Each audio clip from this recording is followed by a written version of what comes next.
Ladies and gentlemen, hey, hi, how you doing? Welcome back to the channel. Thank you so much for stopping by. The newly updated close range meta here in Warzone is surprisingly competitive after the Season 4 Reloaded update. Some of the changes that were made to things like the ISO, where it caught a slight nerf, or other adjustments here and there, really just made it so that you got a bunch of different options now between some solid SMGs, some toxic but really good shotguns, and some decent close to mid-range rifles as well. So of course, we're starting today with the ISO. Yes, as I mentioned, this caught a slight nerf, but it's still a phenomenal SMG choice here in Warzone. It's got the mobility, it's still relatively easy to use as well, and it still kills very, very quickly, especially if you're hitting those upper body shots for the majority of your engagements, right? And with close range, I mean, it's pretty easy to do that. So setup here really not changing all that much. You can flip around a few things for preference though.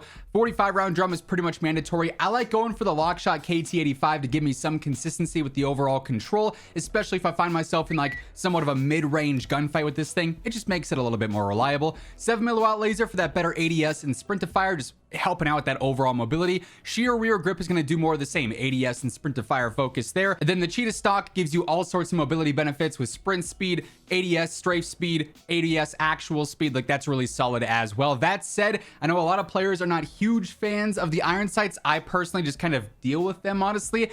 If you're looking to maybe change over to like an optic or something, I'd recommend maybe dropping the laser or the rear grip for that, whatever you are the most comfortable with there. But either or, no matter really how you're building the ISO right now, it's still going to be a top tier choice. The Vaznev also caught a very slight nerf with its damage ranges. With Season 4 Reloaded, it's still going to be a great SMG choice as well, though. It's going to kill very quickly. It's especially easy to use, good mobility as well. It's checking all the right boxes for an SMG basically here. And this setup as well, not really changing all that much because it's not really needed any change. It hasn't seen a drastic nerf or adjustment that's made it say, okay, we have to use a compensator now. We have to use certain ammo now. It's viable and you could do things like that, but this setup for me has just worked for so long now, but just so consistently, right? So 45 round mag yet again, true tack rear grip for that better ADS and sprint to fire, pretty standard for the rear grips there.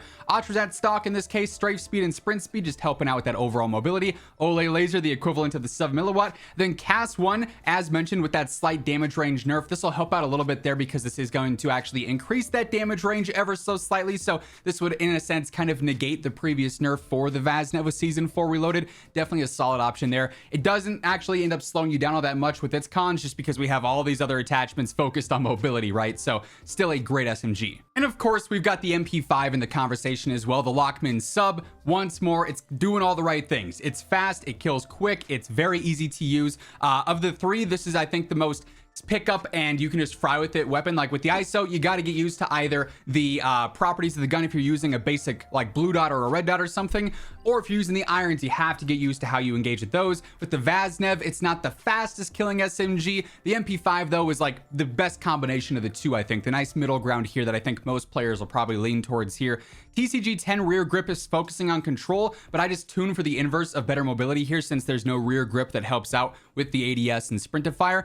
50 round drum on here, 7mm laser, better ADS and sprint to fire. Falcon barrel actually helps out even more with the mobility, which you love to see. Then I also go for the overpressured ammo just to induce more flinch. You could probably flip-flop this and frangible if you wanted to.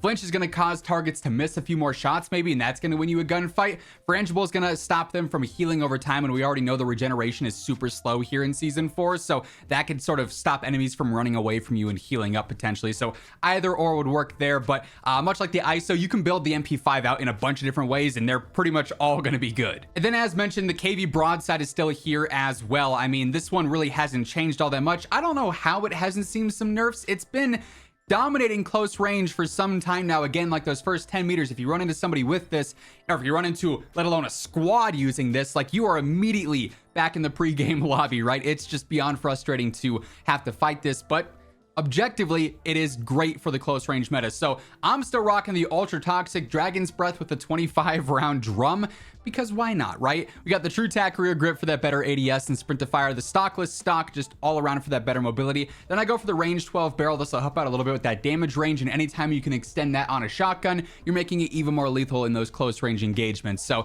this up close is a secondary to a nice rifle or an LMG, has got you covered if you're pushing buildings late game when that circle is closing in. It's tough to beat. Now, as we get into these last couple of close range meta options, quick reminder, if you are new here or if you have not subscribed yet, every day I got you covered with everything you need to know about Call of Duty, news, updates, the meta breakdowns, it's all here. So feel free to hit that subscribe button and turn on those post notifications. And if you enjoyed the video or if you find it helpful, let me know by dropping a like on it as well. Also, quick shout out to my friends over at G Fuel. If you guys are grinding Season 4 Reloaded here, maybe you're getting ready for some other stuff, maybe preparing for X Defiant, whatever the case may be, you're looking for that added boost, do yourself a favor, pick up some G Fuel. Code Immortal gets you 30% off every single tub on the site, but maybe you're trying to get G Fuel for the first time and try it out. They got plenty of starter kit options available as well, which Code Immortal also gets you a discount on. Link for that will be down in the description below if you want to go ahead and check it out. Now, next up, we've got the 74U. This is one of the rifles that really can compete in the close range and some of the mid-range as well, almost as sniper support. And the 74U right now in Warzone is better than ever because the brand new KSTV barrel is finally accessible for all players, and this just turns it into even more of a sniper support style weapon with a better range and velocity, as opposed to the 209 barrel, which was more based around movement speed, and that's what we were using before. So this is a cool little upgrade here. Outside of that, pretty standard setup. Olay laser for the better ADS and sprintifier, Atrazat stock for the better strafe speed and sprint speed. Demo X2 I do use for that better control over the True Tac for the better ADS and sprintifier, but if you wanted to try out one versus the other here and see which one feels better for you, I absolutely implore you to do that. Then 45 round mag, pretty standard on here as well. 74U is still one of my favorite weapons in the game, quite frankly. I love the irons. It's just, it's a weapon that feels great when you are frying with it. The Chimera is also right there with the 74U. Those two kind of flip-flop in certain places. And this one is also going to be great for the close range and the mid-range, some as well for sniper support, or even as like a double rifle secondary with maybe a Lachmann or a RAL or a RAP, whatever the case may be there. This setup is one that I've actually gone back to recently, and I really like the feel of it. Bruin Flash rear grip for that better ADS and sprintifier. 45 round mag, pretty standard. 7 milliwatt laser, pretty standard.